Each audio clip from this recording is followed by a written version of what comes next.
안녕하세요. 정문일침 홍철종 대표입니다. 자, 이번 시간에는 삼성전자를 한번 볼게요. 삼성전자. 삼성전자는 개별 종목이기도 하지만 지수 관련주이기도 하죠. 그러다 보니까 지수에 영향을 상당히 많이 미치죠. 그래서 삼성전자를 뭐 우리가 분석을 한다고 해서 뭐라 그럴까 기술적 분석, 그다음에 뭐 내재적 가치 분석 뭐 이렇게 보기에는 삼성전자는 워낙 큰 지수에 영향을 주죠. 그러다 보니까 지수 관련주로서 더 많은 생각을 또 하게 되고, 그다음에 우리나라의 장 전체에 영향을 주는 그런 쪽이 더 많이 될 거예요. 그래서 삼성전자야 앞으로 뭐 성장 가능성에 대해서는 훨씬 더 많죠. 근데 이제 예, 주식을 갖고 있는 사람 입장에서는 지금 대단히 불안하고 어떻게 해야 될지 모를 뭐 그런 것도 있겠죠. 9만 6천 원 갔던 올해 시가가 지금 7만 4천 원까지 빠졌으니까 많이 빠졌죠. 대형주이기도 하고 그다음에 부동의 1위의 주식인데 그래서 뭐 삼성전자가 오를 것이냐 내릴 것이냐 뭐 이런 논의보다는 차트를 통해서 한번 전체적인 위치가 어디고 흐름이 어땠는지 뭐 이런 정도를 보고 이야기를 한번 해볼게요. 뭐 이걸 가지고 뭐 앞으로 기술력 뭐 이런 거보다는 한번 보겠습니다. 삼성전자. 삼성전자 먼저 연봉을 한번 봐볼게요. 그동안 삼성전자가 주가의 흐름이 어땠는지 보게 되면 1992년서부터 2021년까지 한 30년간의 주가가 보이죠. 근데 전체적으로 보게 되면 우상향으로 꾸준히 올라왔죠. 이렇게. 아마 그 연봉의 큰 그림은 잘 안 보게 될 거예요. 뭐 일봉 내지 뭐 이런 거를 보더라도 연봉은 잘 안 보게 될 건데 그래도 큰 그림을 봄으로 해서 왜 삼성전자가 부동의 대한민국 주식의 1위라는 소리가 나오고 최고의 기업이라는지는 주가를 통해서도 좀 이해가 되는 거죠. 전체적으로 보게 되면 1997년, 98년서부터 그리고 2008년까지 그리고 2012년께 그리고 2015년 정도 그다음에 2018년 그다음에 19년 작년에 저점을 찍을 때도 흐름 자체는 깨지 않은 흐름을 연속적으로 계속 이렇게 이어옵니다. 이렇게. 자, 그러면 삼성전자가 이번에 만약에 조정을 받는다면 어디까지 열어놓고 봐야 되는지에 대해서 생각을 해보면 그 다음에 시간 타임이나 이런 거 봤을 때는 어떨지만 여러 가지 이 삼성전자를 들고 있는 분들은 또 궁금할 겁니다. 그죠? 근데 이제 우리가 알 수는 없지만 지금 이렇게 보게 되면 과거에 한번 흐름을 잠깐 보게 되면 이제 그런 걸 갖고 우리가 한번 생각해 볼 수 있는 것 같은데요. 음, 이런 부분을 한번 봐볼게. 이런 부분을 먼저 여기를 보게 되면 한 5만 8천 원 정도 되죠. 6만 원 부분 여기 하나가 있고요. 그죠? 그 다음에 여기 보게 되면 3만 원 부분이 하나 있습니다. 과거에 이제 그 주가 흐름을 보고 한번 생각해 보는 겁니다. 그 다음에 여기 하나 있었죠. 여기 이렇게. 거기는 이제 한 15,000원 부분. 그 다음에 여기 하나 있었죠. 이렇게. 10,000원 부분 이렇게. 그러다 보면 요 멈추는 기간이 이렇게 얼마 있다가 한 3, 4년 주기로 그 다음에 여기는 한 5년 정도 그 다음에 여기는 한 4년, 5년 정도 그 다음에 여기도 한 3년 정도 이렇게 성장을 하는데요. 어떤 그 틀에 있다가 벗어나면 성장을 하고 틀에 있다가 벗어나면 성장을 하고 틀에 있다가 벗어나면 성장을 하고 벗어나면 성장을 하고 했던 그 속도 자체가 굉장히 가파름을 알 수 있죠, 이렇게. 그러면 이번에는 어떨 것이냐라고 해보게 되면은, 파동의 형태를 보게 되면은, 6만 원까지 내려올 수 있다는 얘기죠, 이렇게. 이렇게. 왜냐면은, 이런 형태를 보게 되면 올라갔다 눌림을 주고 가고, 올라갔다 여기도 눌림을 주고 갔었죠, 이렇게. 눌림을 주고 가고, 또 올라갔다 여기도 눌림을 주고 가고 뭐 이런 형태가 되다 보니 올라갔다가 뭐 빠진다면 이렇게 주고 이렇게 가거나 뭐 여기서도 다시 이렇게 올라갈 수 있겠지만 어쨌든 과거 30년의 주가를 보게 되면 상당히 무엇인가 파동의 규칙성이 조금은 보인다는 거죠. 뭐 물론 이걸 가지고 다 얘기할 수는 없습니다. 그래서 차트만 갖고 또 얘기하다 보면 또 어떤 소리가 나올 수도 있겠는데 순수하게 이것만 보자는 거죠. 그리고 여기서 봐야 될 것은 뭐냐면 그럴 때마다 이렇게 거래가 좀 동반된 가격대임을 알 수 있죠. 이렇게 그럴 때마다 이렇게 가격이 동반됐다 이렇게 여기 가격 이동만 됐다는 게 뭐냐면 그 가격대에서 거래가 상당히 머물렀으니까 당연히 그렇죠. 근데 이번에도 그 가격대에서 이렇게 거래가 좀 있습니다. 그러면서 좀 한 번씩 이렇게 눌러주는 그 그림이 좀 보이죠. 이렇게. 음, 그러면 이번에는 어떨 것이냐? 이번에는 어떨 것이냐? 이번엔 어떨 것이냐고 생각했을 때는 이렇게 들어오면 굉장히 많이 들어오는 것처럼 보이죠. 예, 많이 들어오는 것처럼. 많이 그러니까 폭락하는 것처럼. 그러나 규칙의 파동을 보게 되면 뭐 그렇지도 않은 것 같아요. 이렇게. 그죠? 그러다가 조정을 주고 또 가면 되니까. 그러나 가격을 보게 되면 상당히 많이 폭락하는 형태가 되죠. 그래서 이렇게 밀린다고 하면 또 폭락이 나온다는 얘기야. 또 이렇게 하겠지만은 이렇게 생각을 해볼게요.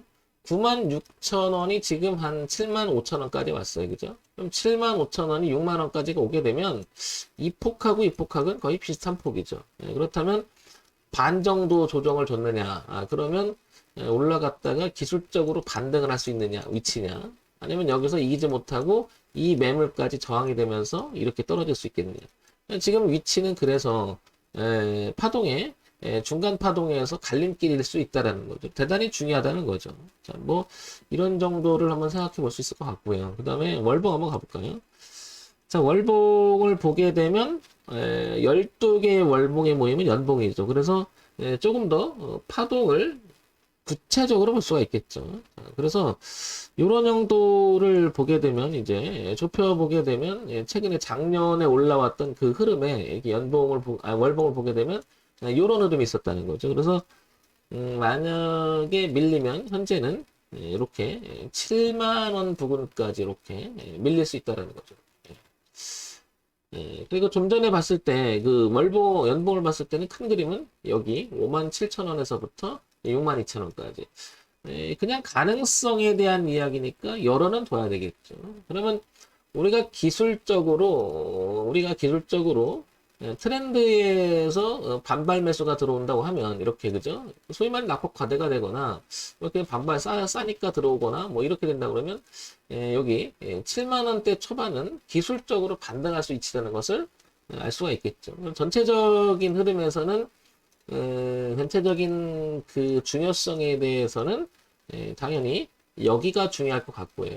여기는 아까 이제 연봉하고도 맞물리는 자리고 이번에는 여기가 상당히 중요한 가격대가 아닌가 싶습니다. 그런데 이런 데는 이제 반등을 한다면 기술적 반등이 될 것이고 그 다음에 출발하게 되면 올라가겠죠. 이렇게. 구조적으로 우리가 삼성전자를 뭐 이렇고 저렇고 할 건 없잖아요. 그죠? 워낙 좋은 회사고 튼튼한 회사기 때문에 그래서 어느 위치인가 파악을 해보는데 그럼 과거에는 어땠는지 한번 볼게요. 과거에도 보게 되면 이런 트렌드를 작년에 저점을 찍을 때도 이런 트렌드를 상당히 잘 지켜줬다는 거죠. 그래서 작년에 이렇게 빠질 때도 우리는 굉장히 염려했던 시절이 있어요. 막 주가가 막 떨어지니까 폭락하는 것처럼 보였지만 이렇게 반등하는 자리를 뭐 여러분들 다 아시겠지만 기술적 반등이라고 하죠. 여러분들. 기술적 반등. 기술적 반등이라기보다 기술적 지지 자리라고 하죠. 지지 자리. 그래서 우리는 기술적 분석도 의미가 있다라는 건데 삼성전자는 그런 면에서 본다면 이 자리도 의미가 있고 여기가 의미가 있겠죠. 그래서 여기까지 열고 보고 어차피 삼성전자를 들어가신 분들은 대부분이 뭐 짧게 보려고 하진 않았을 거란 얘기죠. 근데 워낙 많은 분들이 지금 삼성전자를 갖고 계시기 때문에 상당히 지금 지수가 내리고 삼성전자 내리고 그래서 불안할 것 같은데요. 자, 이런 점 한번 보시고요. 자, 그 다음에 주봉으로 와볼게요. 주봉은 그 4-5개의 봉이 모이면 다시 그게 월봉이 되잖아요. 그래서 좀 더 구체적으로 볼 수 있다는 건데 작년의 흐름 그리고 작년부터 올해까지 이어지는 이 트렌드를 보게 되면 지금 삼성전자는 이 자리입니다. 그래서 주봉을 보니까 삼성전자는 조금 구체적으로 보게 되면 굉장히 2020년 3월 그리고 2020년 11월의 흐름이었었던 자리를 이제 주봉에서는 기술적으로 찍어주고 있는 자리죠. 그래서 오늘 어쩌면 이 삼성전자는 이 자리가 기술적으로 지지를 하고 있지 않나 이런 생각이 듭니다. 삼성전자는 이제 극복해야 될 자리는 당연히 이제 그 주봉을 봐도 알겠지만 거래가 많았잖아요. 8만 원대.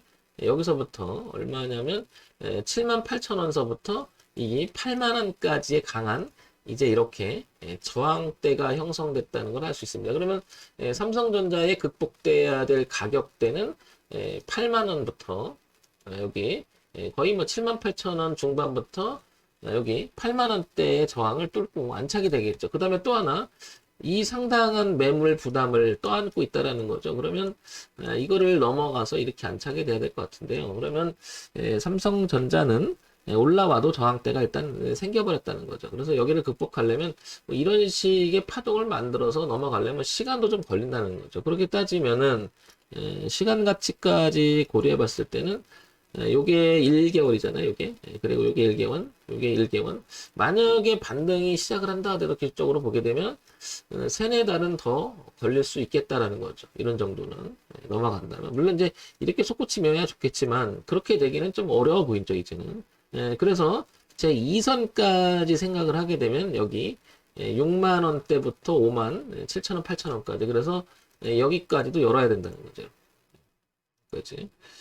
신규 진입을 만약에 삼성전자를 생각한다면 조금 더 기다렸다 사는 게 낫지 않겠느냐. 아니면 이제 삼성전자는 뭐 저축성으로 많이 들어가실 거예요. 아마 많은 분들이. 그래서 좀 오래 보려고 들어가신다면 지금 기술적으로 여기서부터 분할 진입을 좀 생각해 보는 것도 나쁘지 않을 것 같다는 거죠. 이렇게. 열어놓고, 그죠? 그리고 이제 여기를 극복해주면 그때 다시 추가를 해도 안 늦죠. 이렇게 되면. 그러니까 이 영역을 그러니까 상당히 넓게 열고 봐야 된다는 거죠. 뭐 쫓아다니거나 그럴 필요는 없고요. 그죠? 그 다음에 삼성전자를 가지고 계시면 너무 조마심할 것도 없고요. 그죠? 이 정도는 봐줄 수 있는 여유를 좀 가져야 되지 않을까 이렇게 생각이 듭니다. 자, 그 다음에 일봉을 볼게요. 이제 일봉을 보게 되면 일봉 그 20개가 모이면 이제 그게 월봉이 되는 거고 일봉 5개가 모이면 이제 주봉이 되는 거잖아요. 그러니까 조금 더 구체적으로 되겠죠. 그래서 일봉의 삼성전자를 이렇게 보면 좀 전에 봤던 그 월봉하고 그 다음에 주봉하고 거의 흡사한 그림이 나오니까요. 이런 정도가 되겠죠. 그래서 열어놓고 봤던 그 자리는 이제 여기 7만 원대 초반, 그 다음에 여기 하나, 이렇게.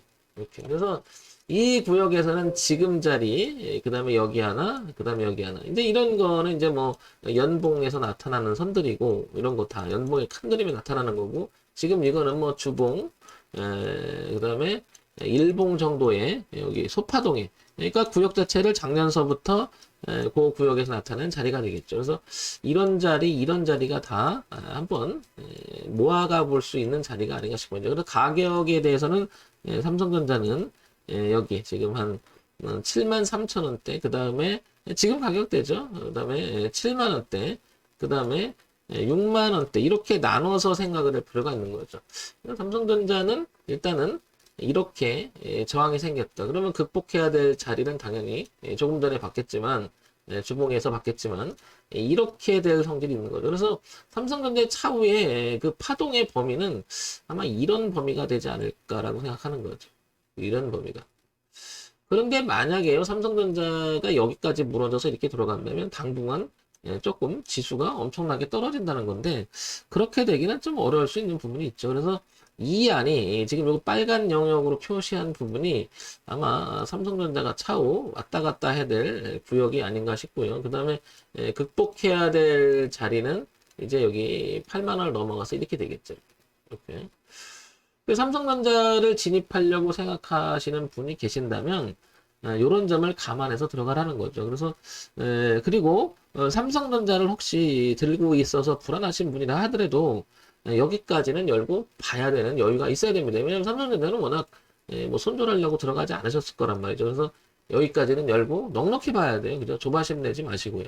삼성전자는 더더욱 여유를 가져야 되는 그런 위치가 아닌가 싶습니다.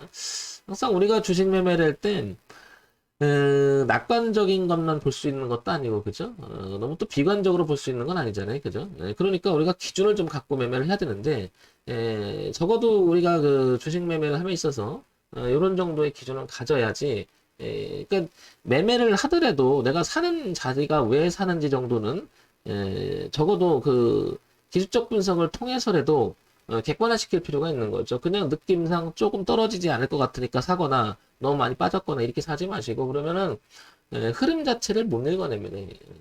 한번 그 지나간 거지만 한번 여기서 좀 더 생각해 볼 수 있는 것이 이렇게 됐을 때는 뭐 제가 우리 정현님들한테 많이 얘기 드리지만 이 밑에서는 살 생각 하지 말라고 그래요. 한번 출발했을 때 그거 올라갔다 내려올 때는 사지 말고 항상 의미 있는 자리를 살펴보라고 그래요. 어디가 의미가 있을까라고. 그 중에 가장 기본이 되는 것이 제가 늘 얘기하는 것 중에 하나가 지지와 저항 정도는 생각하고 들어가자. 그다음에 음, 채널 상하단 정도는 생각하자. 그 다음에 변곡 정도는 생각해보자. 이렇게 얘기하죠. 지지하장은 기본적으로 아시겠지만 이런 형태의 지지장도 있을 수가 있고요. 그 다음에 이렇게 지지하장의 형태가 형성될 수도 있고요. 그 다음에 뭐 이렇게 형성될 수도 있겠죠. 지지하장이라고 하면. 요거는 이제 뭐 지극히 수평적인 거고, 요건 하락 추세에서 전환이 일어나는 거고, 요건 가는 방향에서 세게 가는 거죠. 채널 상단이나 하단이라고 하는 것은 그냥 단순히 뭐 이런 정도의 기본적으로 생각하면 이런 정도. 그러니까 주가가 이쯤 있으면 위가 1, 2 열리고 아래가 이런 정도 열린다. 이런 정도는 파악을 해보자는 거고요. 변곡이라는 것은 뭐 잘 아시겠지만은 내려오던 그림이 바뀌어가는 과정 속에서 이렇게 변화를 줄 때, 근데 여기서는 이제 봉이 어떤 흐름을 바꿀 수가 있고요. 그죠? 그 다음에 여기서 변화를 줄 때 그 각종 지표가 변화를 줄 때가 있고요. 그러면 소위 말해 이동평균선 같은 개념이겠죠? 그 다음에 파동으로서 서서히 저점이 높아가는 형태가 나면 이것도 변곡의 하나 형태다. 이렇게 생각을 해서 들어가는 정도는 기본적인 거니까 생각해 볼 필요가 있는데 삼성전자는 연봉에서 아까 이런 대지지와 저항 하나 정도가 이게 있기 때문에 이런 자리가 상당히 의미가 있기 때문에 삼성전자는 여기까지는 열고 뭐 이런 정도 여유는 보자는 거죠. 근데 삼성전자가 만약에 이렇게 꺾여버리면 뭐 전체 시장은 뭐 힘들어질 수가 있겠죠. 당분간은. 그래서 여기 정도까지는 여유 있게 보시고 들어간다 하더라도 이렇게 열고 여유 있게 분할로 들어가셔야 된다는 거죠. 자, 이런 점 참고해서 보세요. 정무일진 황철중 대표였고요. 좋아요, 구독, 그리고 알림 기능 부탁드립니다.